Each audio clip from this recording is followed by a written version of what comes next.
faut s'installer un peu confortablement. Ah, les parasols, il va faire beau de temps en temps. Mais en tout cas, quelque... Ah oui, j'ai oublié. Essentiel. Première sortie depuis le déconfinement. Les masques. Gel hydroalcoolique. Ah, quel plaisir de recommencer. 3 mois quand même sans voir personne. C'est long. Nous voulions absolument pas manquer puisque ça fait 11 ans que nous venons et que nous nous réunissons ici pour présenter notre livre, nos livres, nos nouveautés à notre public et c'est toujours un plaisir de venir ici. Oui, bonjour, je suis Bertrand Olivier, je suis le maire de Joinville, à nouveau, depuis le mois de juin. Voilà. Et ben, je suis très heureux d'avoir l'association des écrivains au Marnais, à nouveau bien présent pour cette nouvelle édition du Quai des bouquinistes, qui se passe merveilleusement bien, avec un beau temps, et puis du monde qui revient pour apprécier notre belle ville de Joinville. Donc nous sommes vraiment très heureux de vous avoir parmi nous. Nous avons aussi besoin de ce type de rencontre parce que nous allons nous retrouver entre écrivains, nous allons partager nos expériences, nous allons discuter de notre façon d'écrire, de confronter nos expériences. Et certes, nous avons tous des styles, des inspirations très différentes et c'est très bien comme ça. Mais ça nous permet de savoir aussi que nous ne sommes pas seuls. Que d'autres ont les mêmes difficultés, les mêmes problèmes à résoudre et ça nous permet d'envisager l'avenir plus sereinement.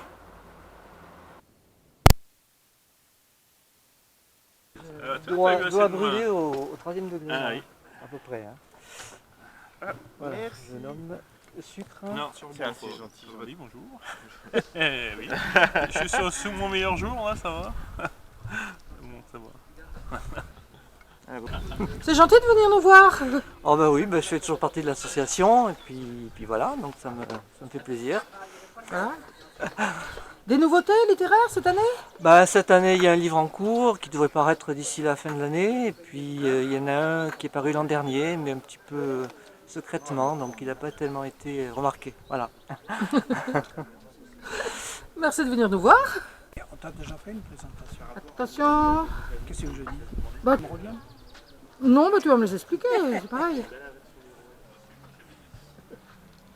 Bonjour, eh bien, écoutez, je suis heureux d'être ici, je suis Jean-François Lamontre, donc mon petit rôle c'est de faire des petits textes, de la poésie simple et autres petites choses comme ça, et ça me divertit bien, donc comme tous les ans je viens ici. Bon, cette année c'est très restreint puisque le Covid-19 nous impose un sens unique, en espérant y échapper.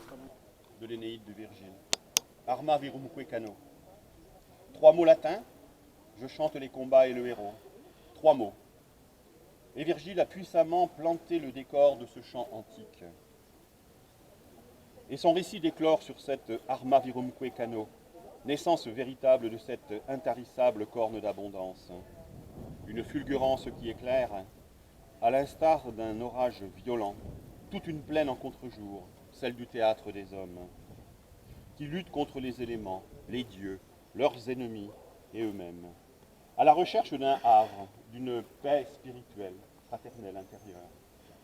Avec cette introduction tonitruante, il ne tue pas le suspense, mais le magnifie, annonce l'incroyable à la lecture de ses vers.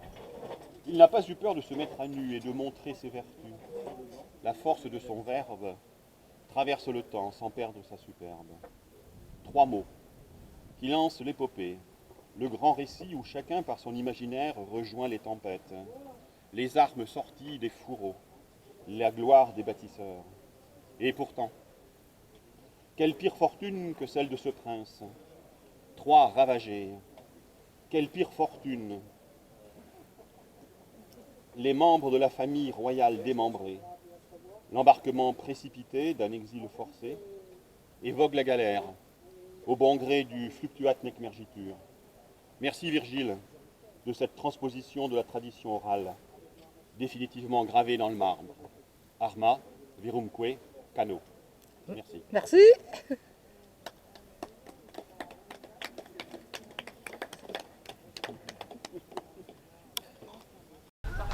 Bonjour, je m'appelle Thierry Jaeglet, je suis auteur au Marnais et donc adhérent à l'association de l'âme 52. Et depuis une petite dizaine d'années maintenant, j'écris des romans qui sont classifiés depuis peu comme thrillers. Thriller puisque ces récits sont des romans avec de nombreux rebondissements, avec une intrigue toujours assez forte et avec des personnages un petit peu cabossés par la vie que j'amène dans des situations plus ou moins inconfortables. Alors c'est important quand même, ce genre de manifestation. Bien entendu, avec le confinement, on peut se dire c'est facile pour des écrivains. Ils ont le temps, ils sont à leur bureau, ils prennent leur crayon, leur clavier, et puis ils écrivent.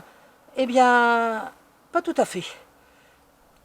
Je me suis rendu compte, et en discutant avec les autres écrivains, c'est le même problème. Pour vraiment aller au fond de notre création, eh bien, on a besoin de s'aérer, on a besoin de voir du monde, on a besoin de vivre.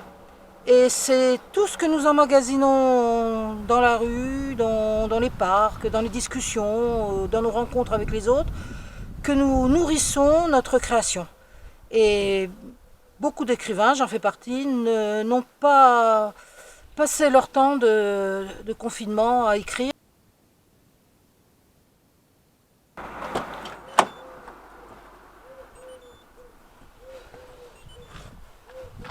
Retour.